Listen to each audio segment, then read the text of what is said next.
Hey yo, welcome back to the channel, man. If you don't know who I am, my name is Rod and I'm back with another reaction video. And in this video, we're going to be reacting to Akaash Singh's Humiliation Ritual Just Got Way Worse by Americans Red Act. Without further ado, let's get right into the video. Please make sure you like the video, subscribe to the channel if you haven't done that yet, and turn on post notification because we're going to be dropping bangers after bangers after bangers, you heard me? Let's get right into the video, man.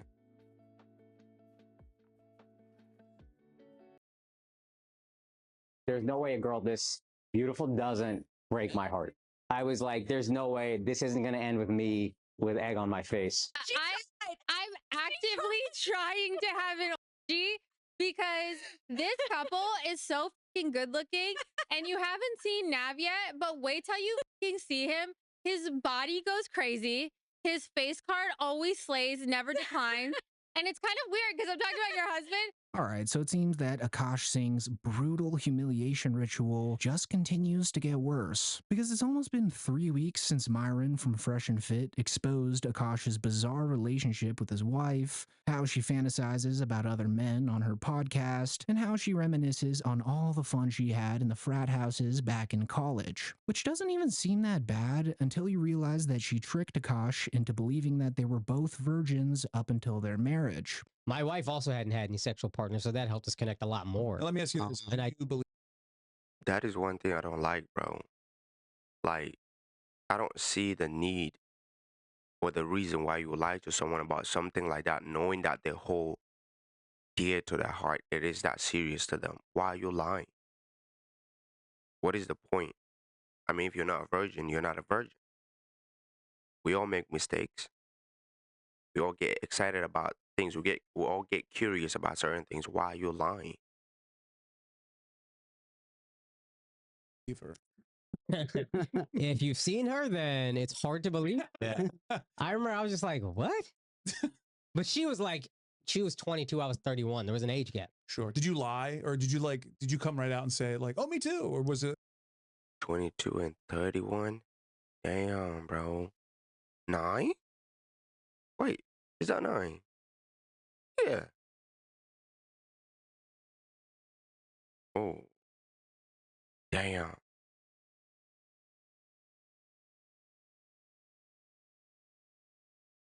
I'm looking at girls now 22. They just look like kids to me. And you, damn, crazy.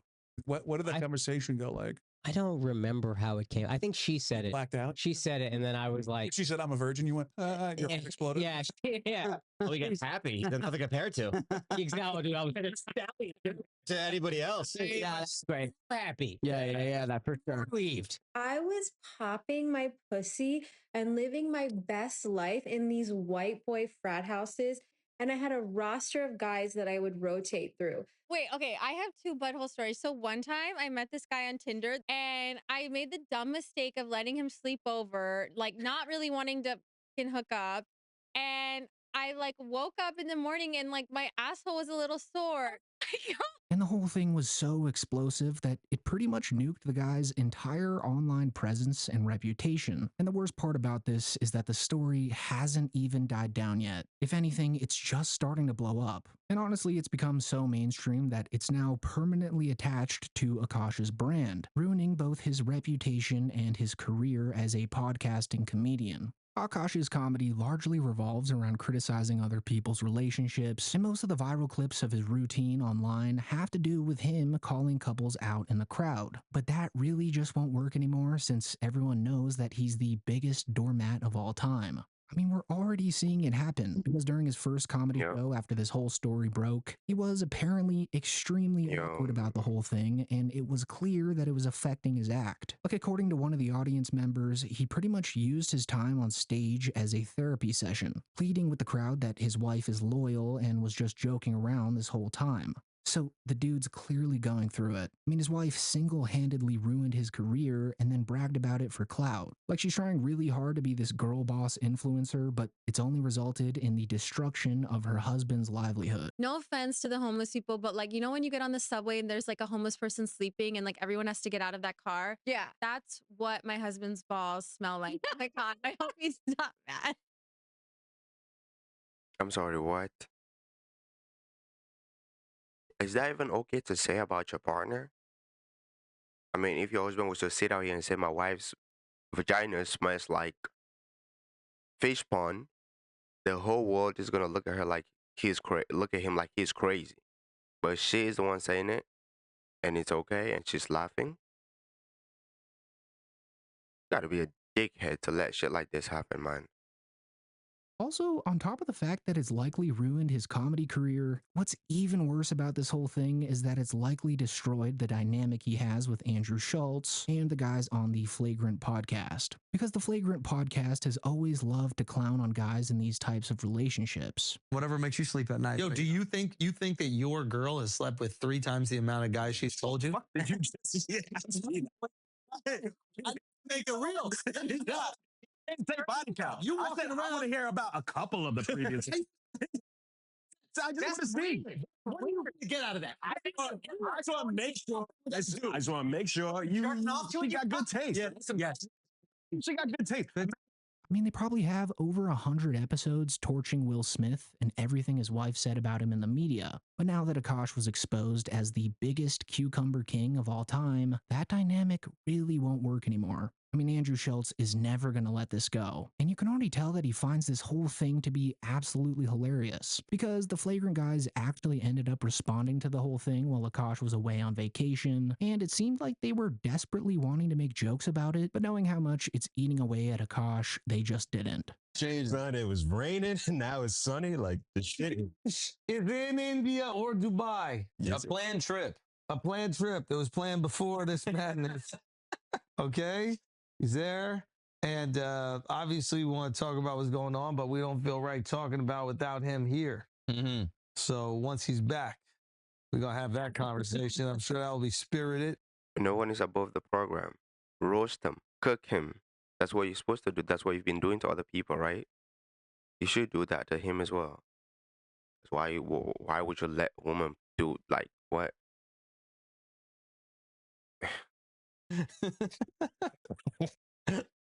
climate change. Change is crazy, man. Mm-hmm. It's crazy that climate change. Baking soda. Yeah. Baking soda. So we're not making any jokes, bro. We're not making any jokes. We're trying to treat. We're not making any jokes. We're a serious political podcast. Yeah, we're high tea, man. High tea. And you could tell that they wanted to clown on him so bad, but held their tongues out of respect. Because in the Patreon episode they recorded later this day, they essentially roasted Akaash the entire time, and as a result, a lot of the episode is just a censored, blurry circle. And we do it all over. Oh, that was crazy. Cut that. How do you want to cut it out? What do you I should do that? I don't know. I don't even What know. did you want to I don't even know. Also, how would you do it? What would you just leave this really funny part in and then cut a random part and then we come back with Yeah. Absolutely do that. So what would happen? What was happening in that moment? Were you getting a little wild? Nah, you said Akaash and then it was a cut. I see. Hey, there we go. I see. That's interesting. No. If he makes you cut it all, Yeah, you better tell me. I will. I will. Okay? Because I want to hear all that same energy. I want to hear all that same. On the cut, I'm saying it right now.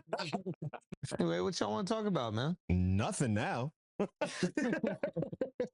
I mean, you just know that they have a separate group chat where they send each other all the clips of Jasleen disrespecting Akaash into oblivion. Also, just based off the way they were acting in these clips alone, it's almost as if they were relieved that the truth about Akaash's wife is finally out in the public. Like, they've probably tried for years to hint to Akaash that his wife is a monster that only loves Akaash's money. Because the fact of the matter is that the wife has disrespected Akaash basically the entire time they've been together. Like, there's not a single photo or video of them online sharing a kiss or even pecking on the lips. In fact, she always manages to dodge Akaash when he tries to go in for a kiss, even at their own wedding. Also in that same wedding video, she couldn't even say that she loved Akaash. She instead repeatedly says that she felt love from Akaash, which really can't be normal on the day of your wedding, right? The first day I met Akaash, I felt like I could feel love from him. And then the first date and the first time we kissed and the first time he asked me to be his girlfriend and on, I felt so much love from him that at the wedding mark, I didn't have any expectation for that feeling to increase, but that feeling has increased where I feel even more love from him than I ever thought that I could. Funnily enough, though, out of all the things to get defensive about, it was the whole kissing on the cheek thing that made her make a response video, where she makes the excuse that she's just really uncomfortable with PDA, which honestly would be a good excuse if she wasn't on TikTok and her own podcast talking about all the sexual fantasies that she's done and wishes that she could do. And then I'll also respond to the people saying, I don't like my husband because I turned away from a kiss. I've never liked PDA, physical touch. I find it really overstimulating. And so it's something I actually work through with my husband. Oh, shut up. His love language. And I feel like for Shut up. him, he You talk too much. to do physical touch to regulate his emotions. And I find it really dysregulating. So it's something we kind of work through in high stress situations because I get overstimulated when a lot of things are happening, and like my mother-in-law is there, my mom is there, and Akash will tend to kiss me when there's a lot of people around, and sometimes I'm overstimulated, so I'm just like, oh, so yeah, if you want to know like my whole fucking psychosis. And so, even if this were the truth, it still doesn't justify not kissing him on the day of their own wedding. Or even just recently when Akash proposed to her the second time while they were in India. Like, if you haven't seen that clip already, it's really bad. She not only dodges Akash's kiss after he gets on one knee to propose, but after seeing the size of the diamond that Akash sadly paid a lot of money for, it was literally all she could talk about for the rest of the video. And since I am renewing my vows, I think the only thing you can do is Oh, Ghislaine. Will you be Ghislaine Singh forever again? yes. Oh, God. Oh, Take that. Take This that. this is so. Oh my god. yes. Oh my God. Make me so uncomfortable, bro. Big enough for you to shut up every time I tell you.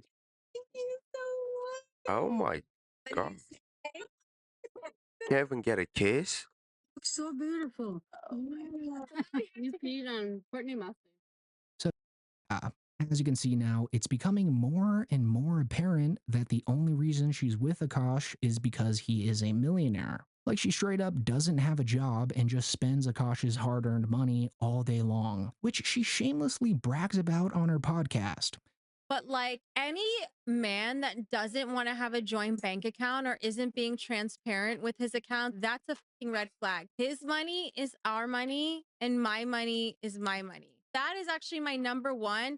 They must be generous with their finances from day fucking one. And so I think when she says these things, she thinks she's being some kind of stand-on business girl boss influencer or whatever you want to call it. But in reality, she just comes across as the most ungrateful person of all time. Because she actually could have a decent job right now. Like, someone found her LinkedIn profile and she actually has a pretty respectable resume, so she could be earning a pretty good salary. But instead, she just chooses to waste Akash's Patreon money on designer bags and clothing while pathetically pretending to be an influencer.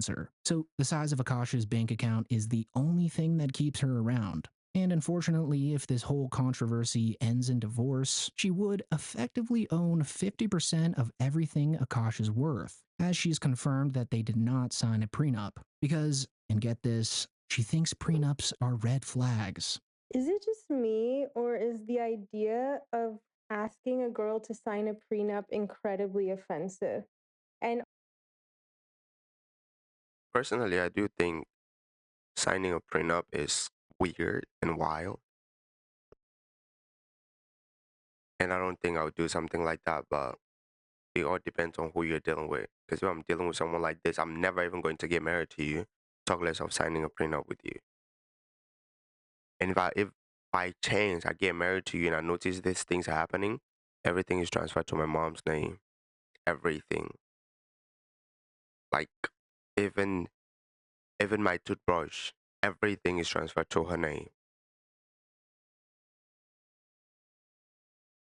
Like, what are we doing? My mom or my sister, bro? No, my mom. What do you mean my sister? My mom. Like,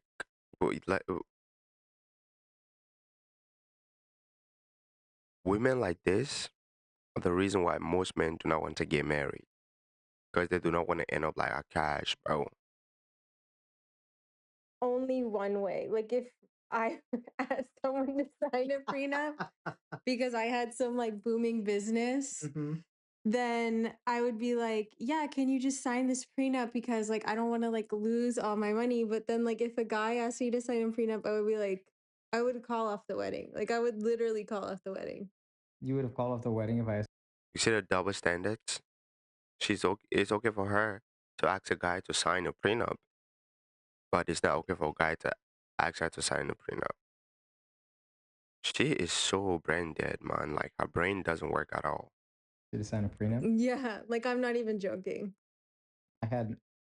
So yeah, this just really looks like a lose-lose situation for Akaash Singh. I mean, he either ends things with her and loses half of his lifetime earnings, or stays in this extremely unhealthy relationship and retains the Akaash Singh label that's been handed to him by the public, which unfortunately he will probably do. Like, he lives this every day. And sadly enough, he's even talked about how he manages his feelings in the relationship on a podcast he did months before this all went down. Yeah, it's turbulent. So we didn't have any tools. Our fights would get crazy.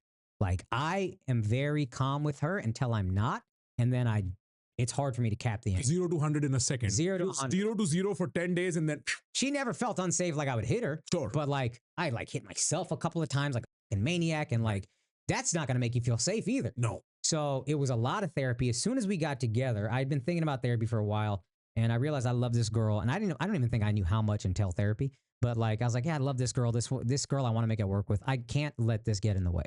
So I started therapy 2016, I think.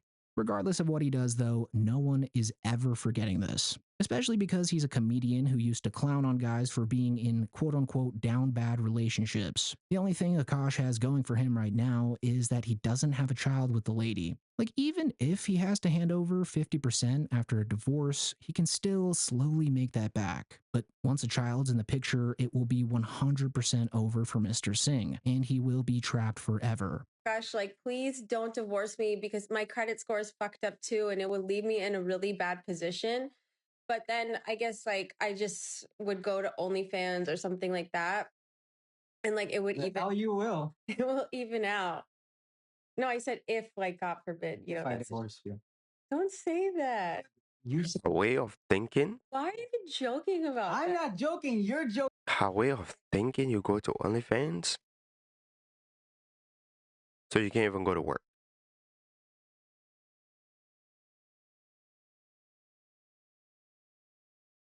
About getting on OnlyFans if I said if. I wouldn't do it anyway. Those are my feet. Well, don't even joke. Don't joke about my feet. So yeah, I think it's safe to say that his wife has done irreversible damage to his career, his well-being, and his reputation. And the craziest part is that he probably won't do anything about it. Fortunately, though, he will be back on Flagrant soon to discuss his side of the story, which hopefully will result in a full-blown intervention. So when that happens, I will definitely be making a video on it. So make sure to subscribe to not miss that. And with that being said, thank you so much for watching. Alright guys, that brings us to the end of the video. And I just think, personally, what I would advise him to do is, the best thing at this position, the best thing right now is just to divorce the woman, because it's not looking like she's going to be apologizing anytime soon publicly. It's not looking like she's going to change because she's so fixated on getting attention. She wants to be known. She wants to be an influencer so bad that she's willing to sacrifice everything, even her husband's career. So if someone is that selfish, I don't think you should be with them, personally. And even the clips, the way she speaks to him, is just not okay for a wife to talk to their husband that way. I just think she needs to really struggle in life to really understand what it takes to have good morals, man.